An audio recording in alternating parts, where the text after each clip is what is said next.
Hi everyone and welcome, it's Lainey. I just wanted to do a bit of an intro to this video because I'd recorded it before and it was in two parts and a bit mismatched, and I did put it live at first but then took it down because I'd got quite upset in it a few times. I still get upset in it once, but it's better than a few times. Kind of me anyway.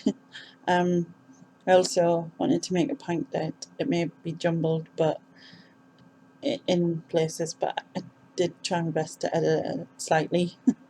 And if you hear noises, well, my son was on Xbox at the time in a game or whatever, so you might hear the odd noise in the background. But also my bed makes a noise because I have air mattress, an air mattress, did I say that right? Which moves from side to side every 10 minutes, so it deflates and inflates on either side, sort of does that basically, which is to stop us, one, from getting sore, but also because I've got lymphedema and lipedema, although it doesn't really do anything for the lipedema, but the lymphedema where the fluid can sort of build in one area, part of my body, and especially my legs and things, it helps to sort of keep it moving. So I think that's all I need to explain.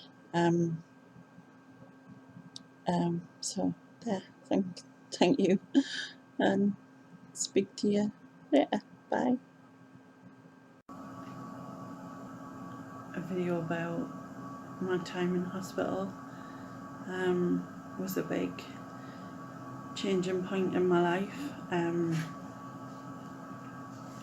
As I've previously said, obviously I stopped going out and I stopped living and everything, and I was getting bigger and bigger, and I'd got to the point where I was really poorly. I went into hospital on January the 11th, 2017, and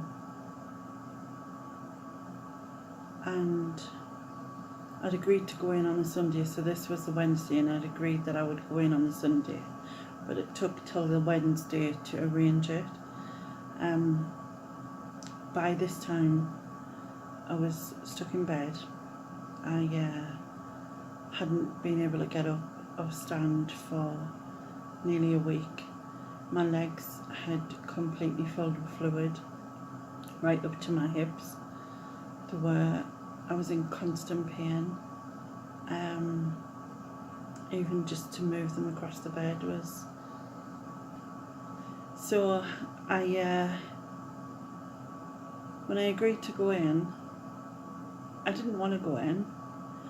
I knew I needed to, and I was scared, but I had like massive fear, anxiety. I'd never left the house. I hate sort of meeting people. I just always felt like the judgment, and which was just what I thought, so I assumed what I was thinking was what they were thinking, and what I was thinking was horrific. So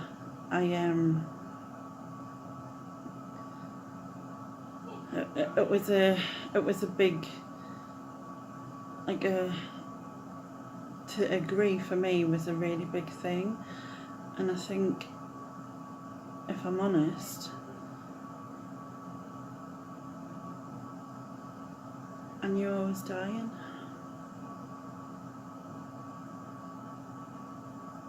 And I didn't want my kids to find me.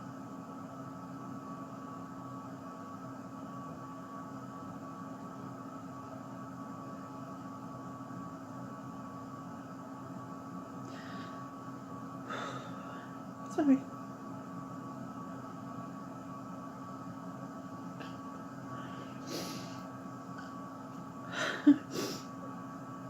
didn't think I'd get emotional about it because it was like, I thought, anyway, I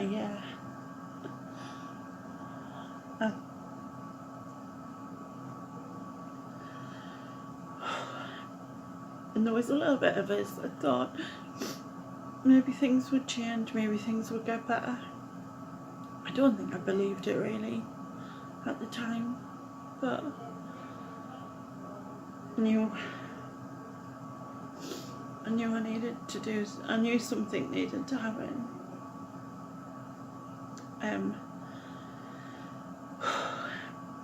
So as my legs had got bigger and everything, and the fluid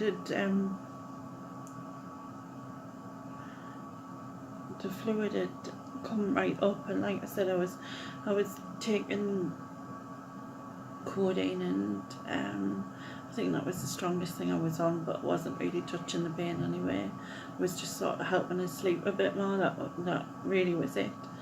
And they had to get like a specialist ambulance involved and stuff, so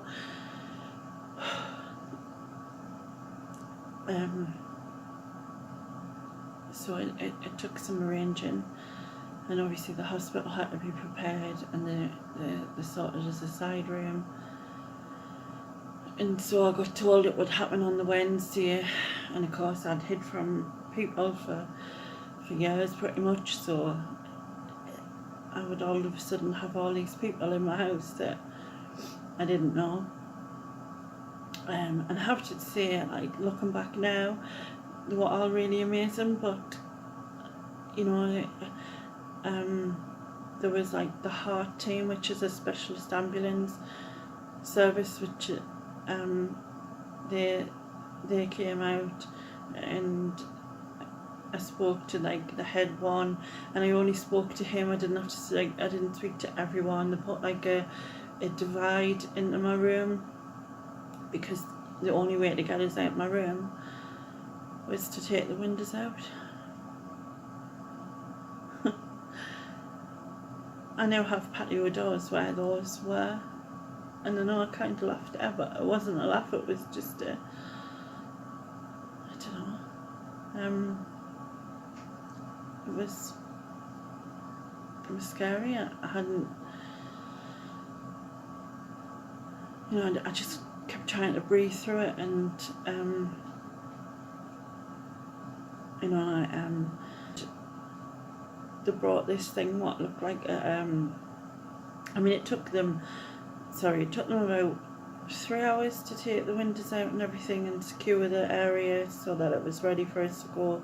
They brought the ambulance halfway up the side of the path, so that that meant that I would be seen by less people, because obviously I was quite panicked about it. And the ambulance crew had this sort of like big, it kind of looked like a parachute, and it had loads and loads of handles on it.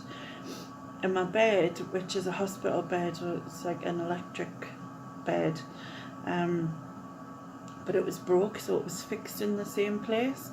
So the only way to get us off was for me to sort of, with help, be sort of pulled off it, and then dropped onto the floor. I mean, the bed was broke in the lowest position, so it wasn't that far. They gave us gas and air for the pain, and then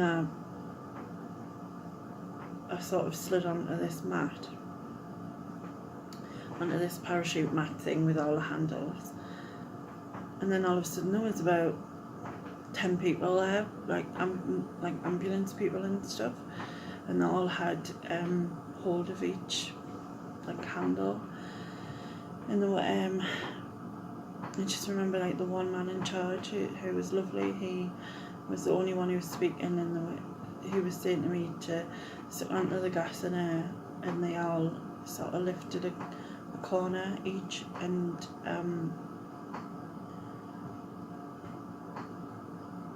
like placed it on top of the and then another one of them, like while they lifted, another one of them pushed the trolley underneath, like the stretcher thing, and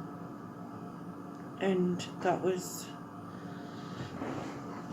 I just remember closing my eyes and thinking, please don't let anyone get hurt. I didn't want anyone to get hurt because of me, and to be honest, it was over within the blink of an eye, and I couldn't believe it. I was really surprised. And then they just strapped us on, took us straight out of the ambulance, and I remember thinking to myself, like, the anxiety and the panic that was just rising, and I was about to go out the door, the cut-out doorway, and I just thought to myself, just look up at the sky, look up at the sky. And like, so I didn't pay attention to whoever was there or what was happening outside. And I did that, and I was in an ambulance before I knew it. It was amazing. And really fast. And then in the ambulance, I was every little bump and thing I felt in my legs. It was horrible. So I was using the gas and air, and then my daughter was with me, so I like really sucked hard on the gas and air, and I sucked hard on it so much it pulled the end off, and it was just hanging in my mouth. I went into fits of giggles, you know, like just I think just something to lighten the mood for a second. But when we got there, we waited outside for about 3 hours because the room wasn't prepared to get in this big sort of overhead hoist thing that I never used, to be honest, but that was put in place in the room, and they were still building that when I got there. So we waited outside for about 3 hours and went in finally. The pad slided us across to the bed, and I just remember, I don't remember loads, I remember the sister's voice because she was obviously shouting above everybody else and telling them what to do. I remember them having to roll us over and that to check us for sores and stuff, like pressure sores and all that, and I just remember how horrific it was, because obviously my legs were solid completely, and just to roll on them, I got very distressed. I remember that. I still had the gas in there, but it didn't help at all. And then all of a sudden I was sorted and it was fine. I was seen by different doctors and health professionals, the skin specialists, tissue viability, who wanted us rolled every 2 hours. I was put on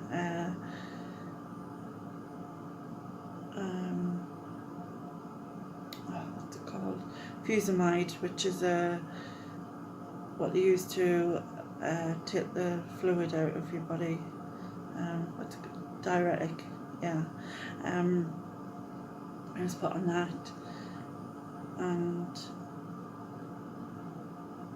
after that, the sort of first couple of weeks just went by pretty quick, really, and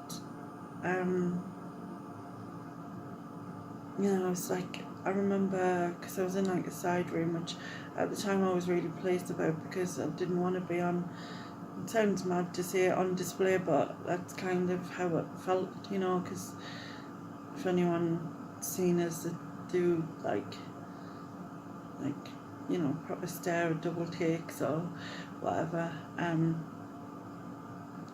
then after a few weeks, I think I lost 2 stone in the first week I was in hospital, which is mad.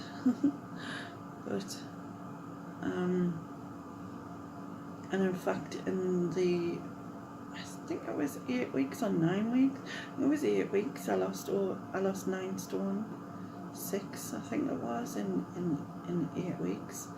But I did get really poorly. And also I'd massively cut my calories because I'd gone from whatever I was having, which probably would have been well over 10,000 a day to keep up what I was doing, to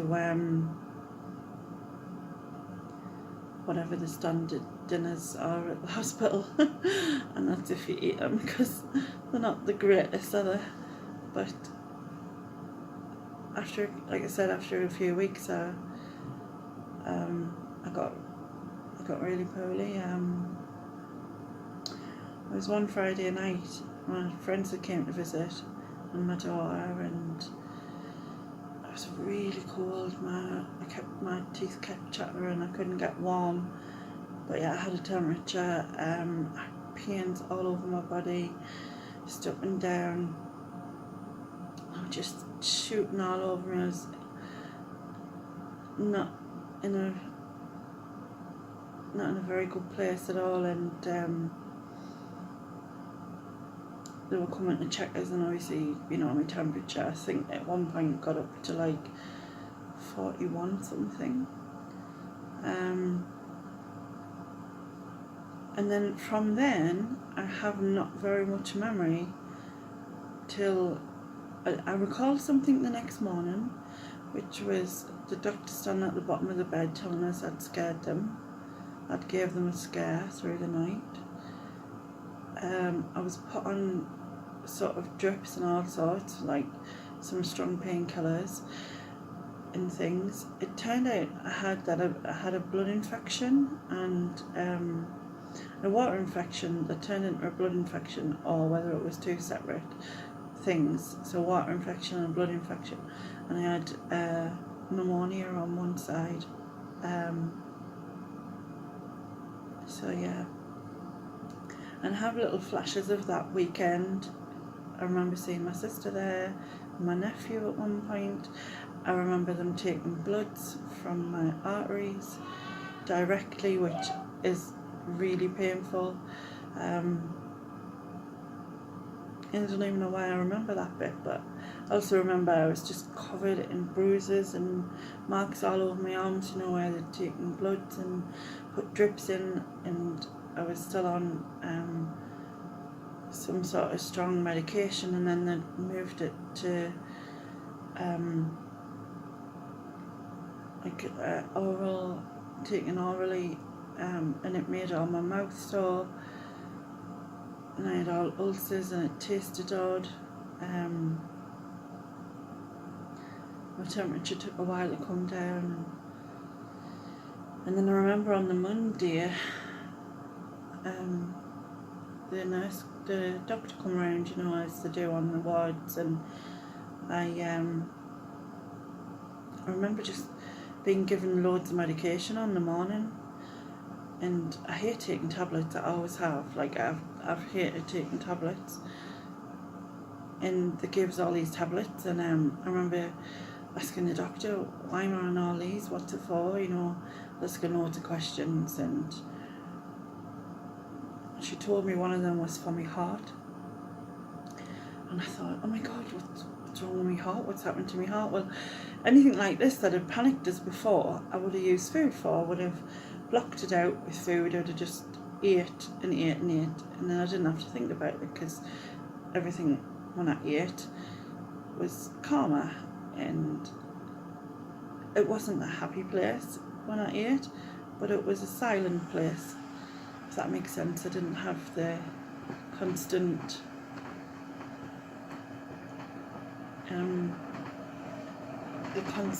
hatred, I suppose, in my head, and it started me panicking,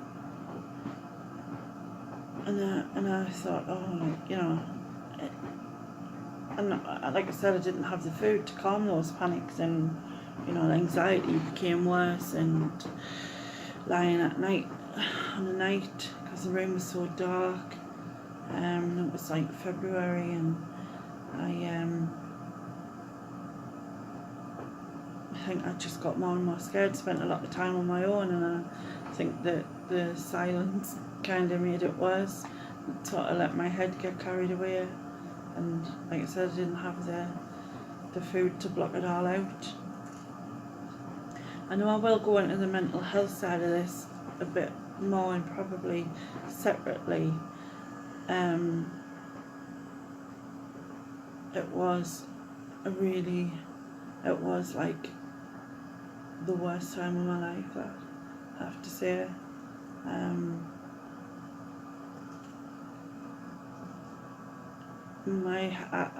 The thoughts in my head, like I would, my whole life sort of flashed before my eyes. Like I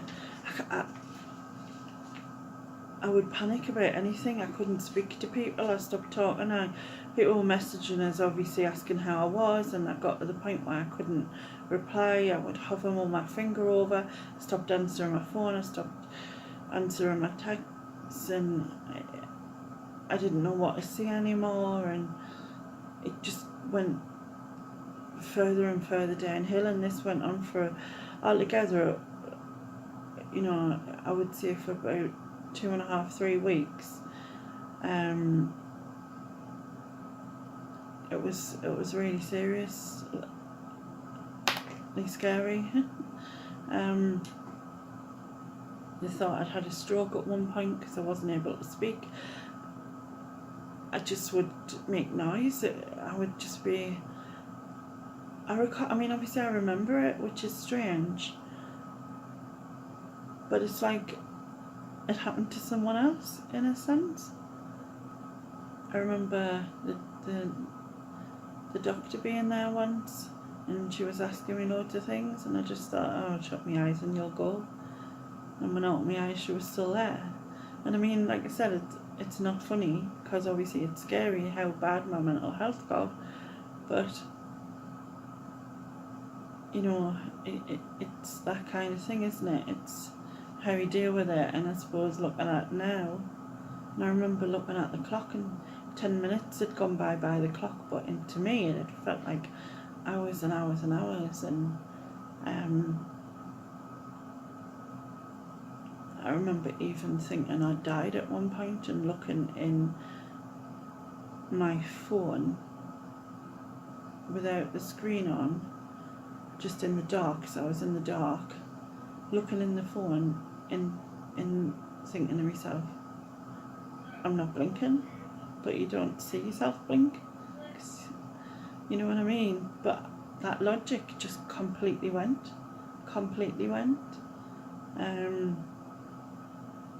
And I don't know if it was completely just the lack of having my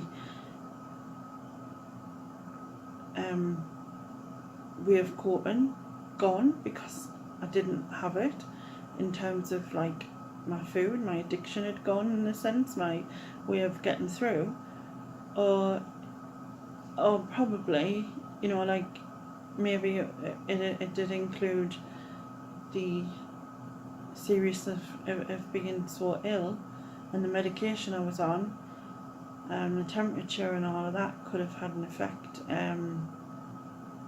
My brother thought that I'd gone through some sort of breakdown.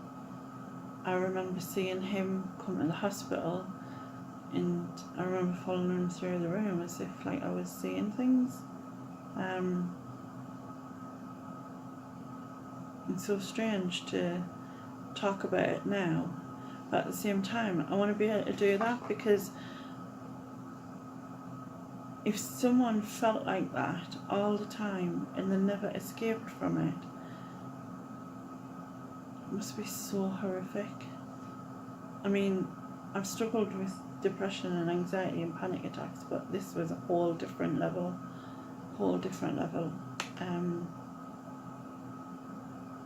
And I hope that anyone who is suffering in any way is able to get some help.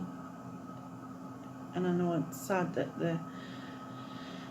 the help that's available is very limited, unfortunately. Hopefully that'll improve. But yeah, it was very scary. I remember thinking, when I thought that I'd died, I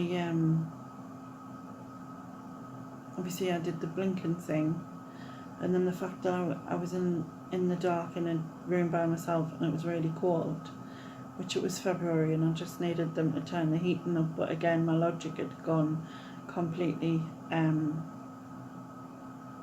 I remember lying there thinking, oh my God, I've died. Well, if I've died, why am I still here? You know, like in this room, why am I? And then the thought that came into my head was the film Ghost, where them ghoul things come for the bad people. I did actually think that for, like, I thought to myself, oh my God, the ghouls are going to come for me. I must have been bad. I must have been horrible. And I just, you know, the flitting thoughts that would go through my whole life would flash before us. I remember thinking things, wondering if they really did happen or if they didn't happen or if I just thought it happened. It was really horrible, and every night I would lie in the bed, and of course, like the nurses, unless you're on extra obs, you didn't get checked and things through the night.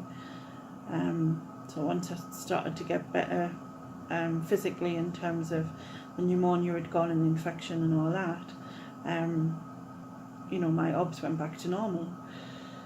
And so, well, I think they still check you every 4 hours, is it?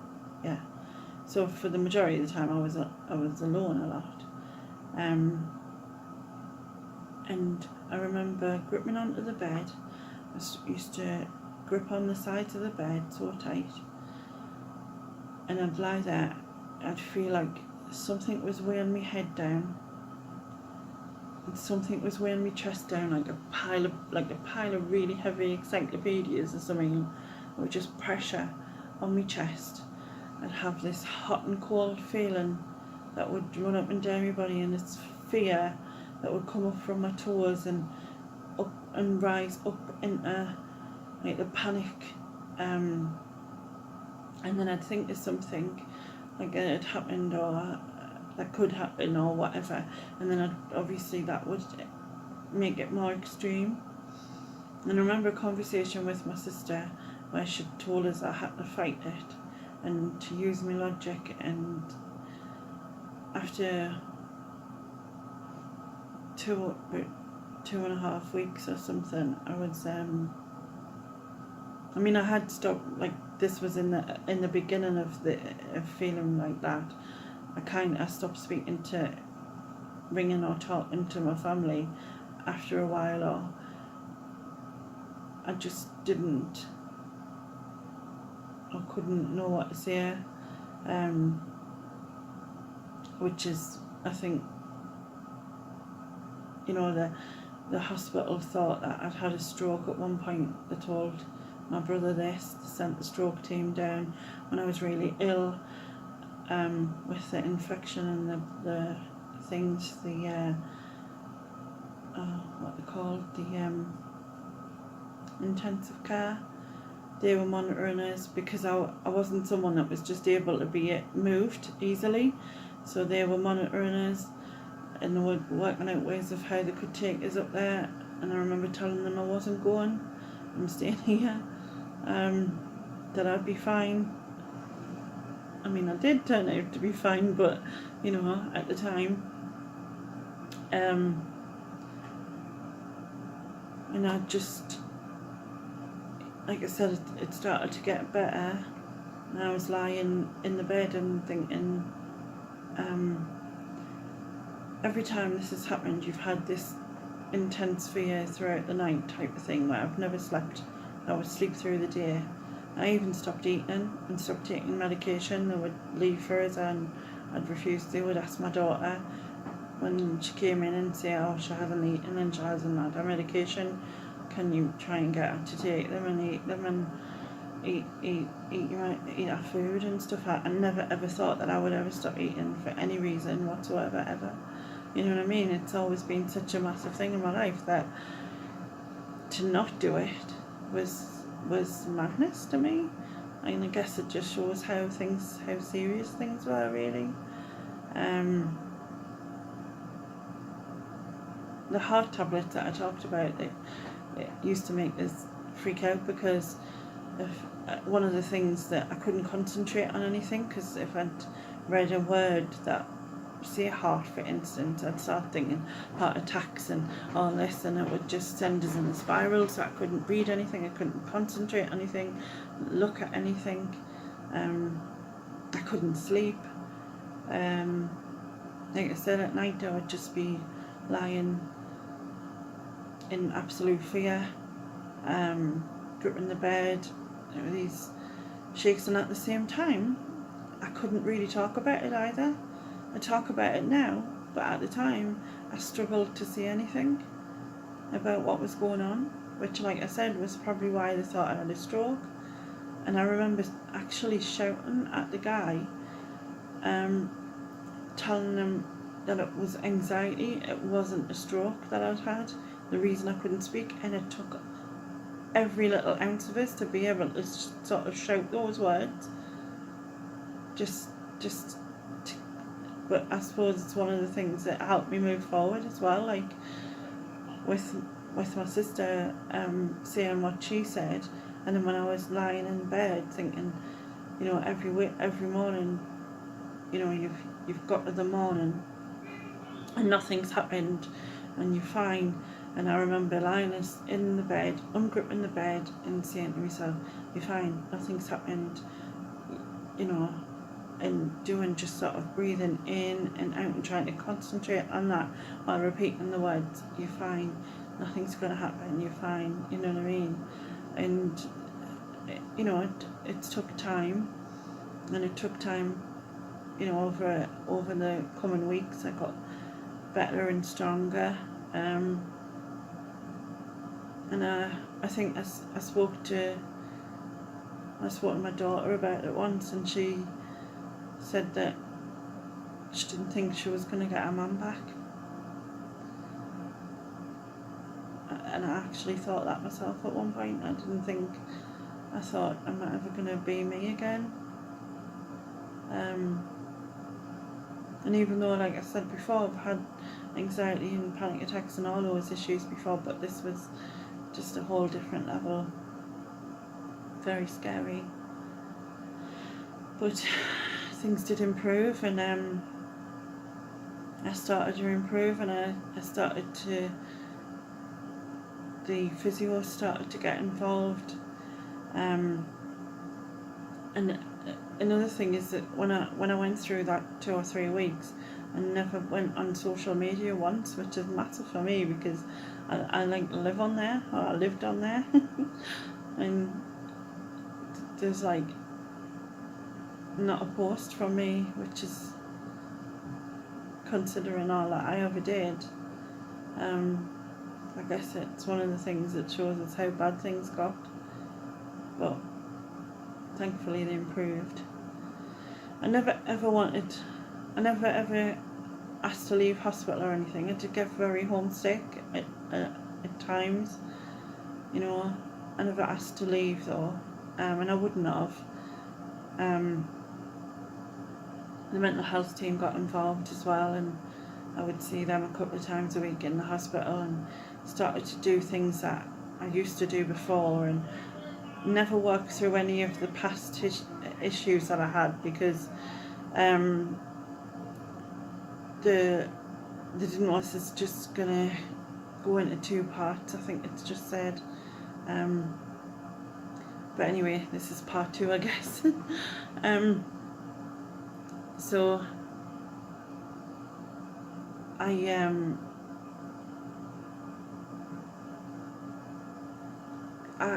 think I started to work through on things, but more like the positive stuff and ways to cope. So it was like we worked on ways to cope, like with the breathing, and sort of not overloading yourself with things, and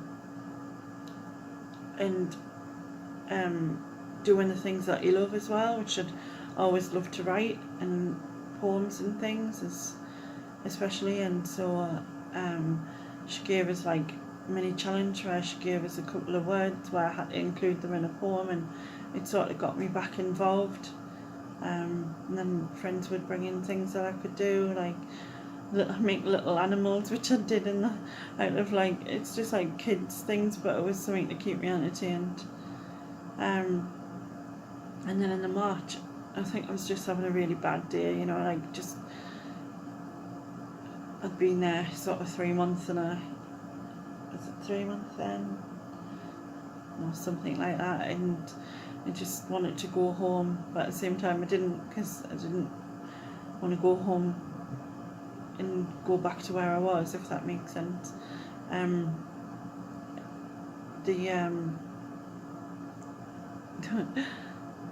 The one of the nurses, she came to me, like, obviously I was really saddened that she came to us, and said she was going to ask to see if like they would let the dog come in visit us, because I was in a side room, and like I was like, really, like the dog kind of thing, because I didn't think they'd let the dog in, be in the hospital and stuff. But she said she would ask, and they've done it before for people, but so she went and asked. She came back to tell me that they said that he could, and I just remember crying my eyes out, because I was just so over the moon to be able to see him. So obviously I hadn't seen him, and so my daughter brought him in one Sunday, which was fab. And then it gave us that sort of boost a little bit, I guess. And then I started doing, obviously, the physio and stuff, and when I went in, I wasn't able to sit up, I wasn't able to even really lift my head very much. I wasn't able to lift my arms above my head, I wasn't able to roll over, I wasn't able to sit round on the bed, I wasn't able to do any of them things, and I got to do all of those things again, fighting through it and sort of working with the pain in my body and things like that. And then I remember when I stood for the first time, and the first time I tried, I was so scared, by which time I hadn't stood for 3 months, and I had like the walker and sort of to use to sort of lean on, and the first time I tried, I didn't do it, and the next day I thought to myself, just tell yourself you can, just tell yourself you can, and I really believe that telling yourself you can helps loads, because I did it, and I remember just crying my eyes out, with like absolute joy, because I was over the moon. And I got like, when I first, the first time I sat round by myself, I dragged my legs off the bed, I got them to take a picture of us, and it was just at the end of us being really ill, and in the photo I look really ill, to be honest. I had a catheter in, which was the bane of my life. Honest to God, it was like, the story with that is, there was this lovely doctor who was very, very good looking, and he was like urology doctor, and he had to come down and put this catheter in, and I just thought, like, you know, it's like the doctor of my life, like the dream dream man type of thing, and he has to come and do this. And obviously I had to sort of hold my stomach out the way while 2 nurses held my legs and then obviously he had that big light on that they put on, which is not like a good thing so that he could put this catheter in, which they put in to protect my skin more, because obviously I had some issues with it. But that was like so embarrassing, but it kept getting blocked because your bladder sheds, it sheds its lining all the time, and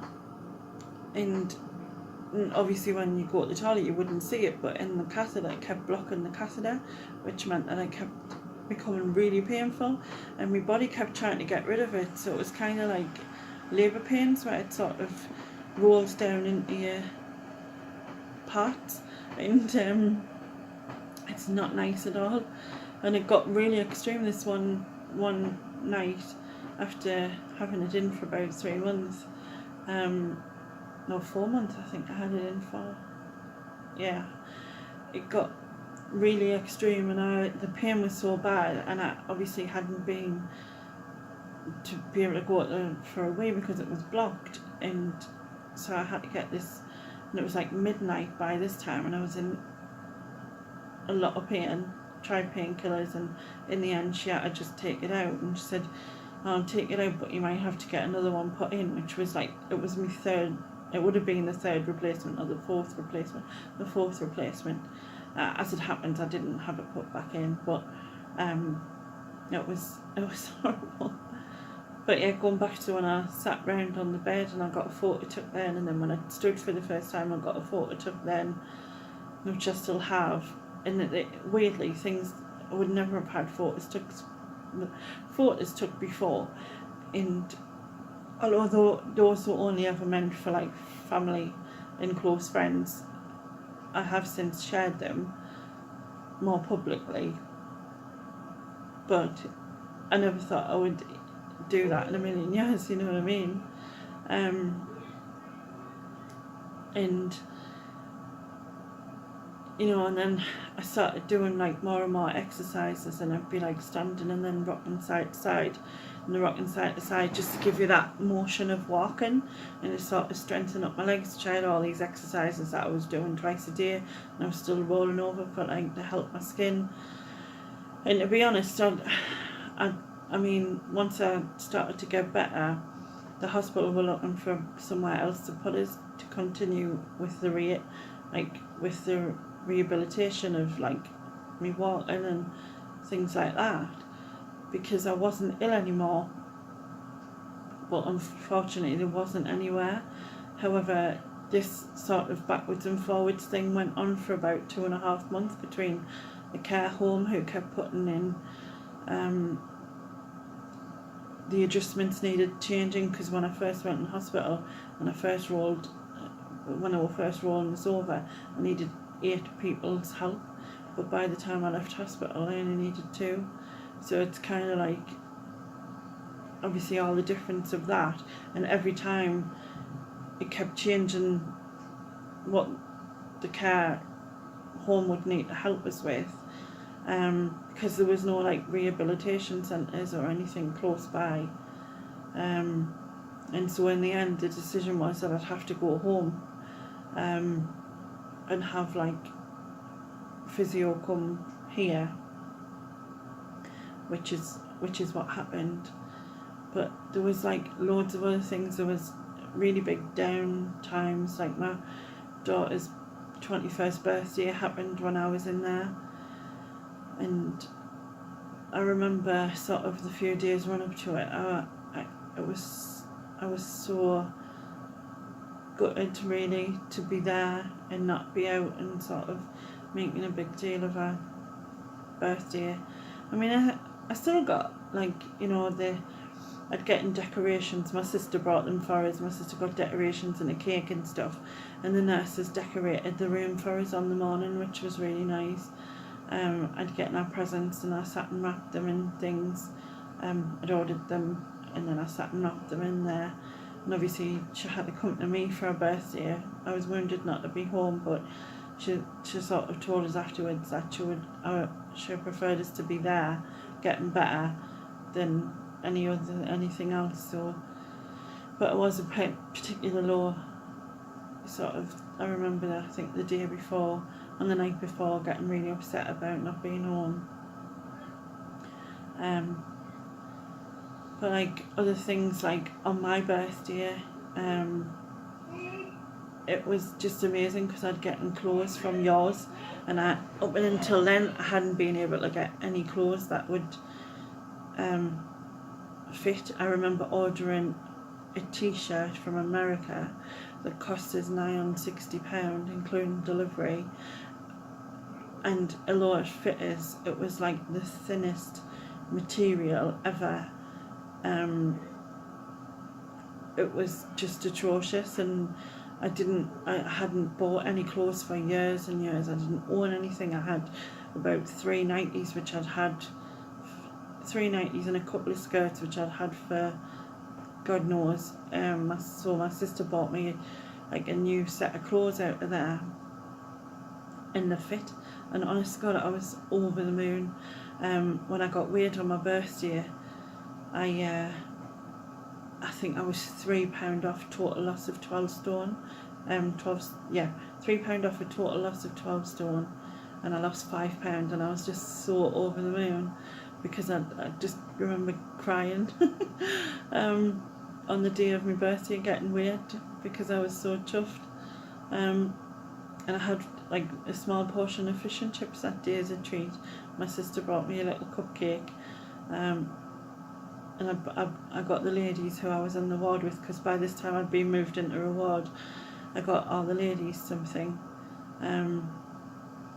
as well. I met some amazing ladies like who were going through, because I was on sort of the kidney and blood ward, so there was a lot of ladies with leukemia and obviously blood disorders and kidney disorders, and I met some really amazing people, and they're just the strength and that, it was just amazing. And some of them used to say to me, "Oh, you're so brave, and I used to think, I'm not, you're so brave, you know what I mean? What you're doing is amazing. I also started to walk again, and on my birthday I managed to do 30 steps. So obviously this built up over twice a day over so many weeks, you know, to the build up, and I'd gotten so far on my birthday itself. I did 30 steps, and it's the most I'd done, and I was so amazed. Unfortunately, from then on, my knees seem to have gone downhill, but you know, that's a different story. And just all of the staff and that, you know, they were lovely. We used to have sing songs in my room. You know, I remember all singing, and so there'd be like 6 nurses and me, or HCs or whoever it was, and I remember all singing. I've got the whole world in his hand, I think it was, or something. And we were all singing loud, and the doctors were having their meeting outside of my room for some reason, but obviously this was before I went round onto the ward. And they when the nurses had finished and they opened the doors, all the doctors clapped, which was quite funny. But it was good.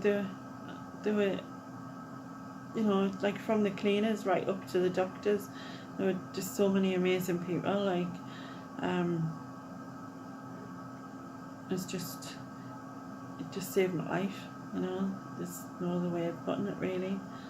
It saved my life. And as hard as it was, it's kind of like, I remember realising that I actually cared about myself for the first time in the hospital, which was strange, getting upset about that, because I'd never had that, you know. When I used to do the rolling one, like in the beginning, I remember my friends telling us after that they had to leave the ward, because although I realised that, you know, just screaming in pain just wasn't going to work, and I needed to be able to calm myself down, so I decided to counting.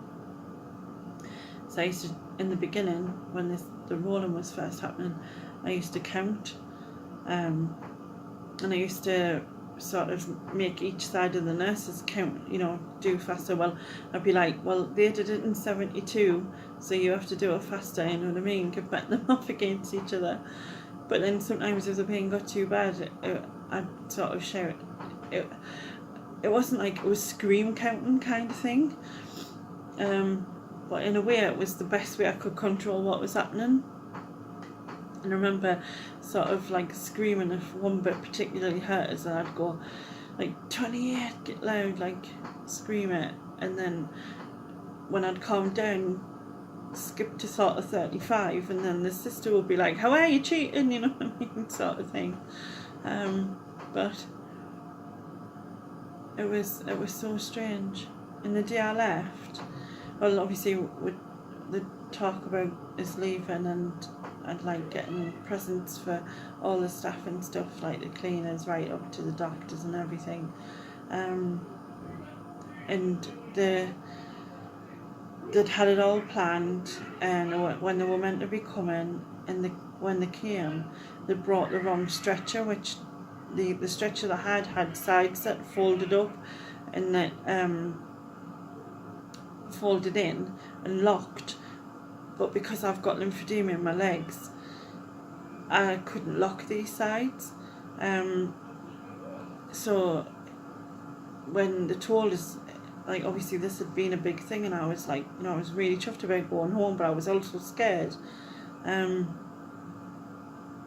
But when they came and had the wrong trolley, and then the ambulance crew and the phoned said that, oh, it'll be tomorrow now, and I overheard, and I had at the time, like, I properly cried, like sobbed so bad, because I had done this build up about going home, you know, after being in there like a few days short of 6 months. It was such a massive deal, and like to overhear that, I was devastated. And I remember sort of when I finally sort of calmed down, that about 4 or 5 of the nurses and me OT in the hospital were all crying and on. I think I'd started them off, but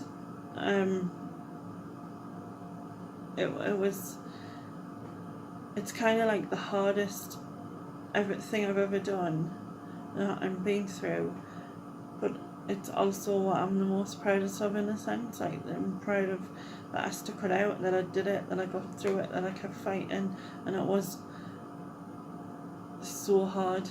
And I know that I had loads of help, and I'll always, always, always be so grateful for that. Always.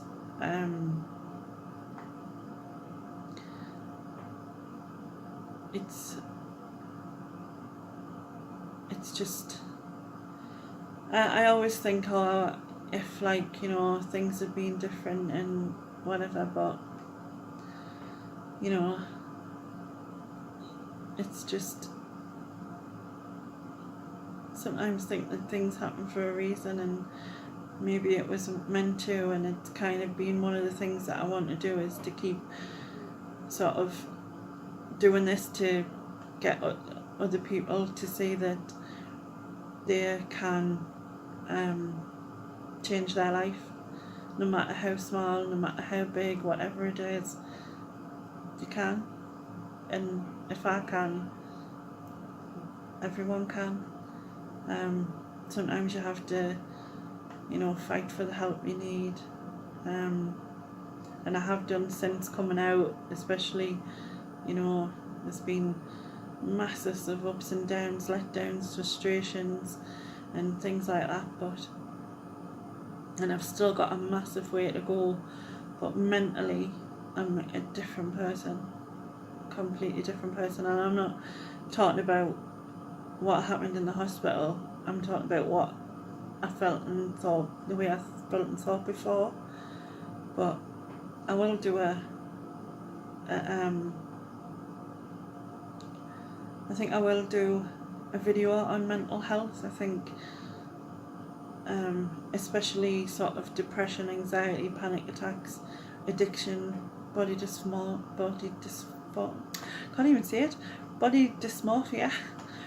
I think I'll do something on that. But anyway, for now, thanks very much for watching, and I'll speak to you soon. Bye.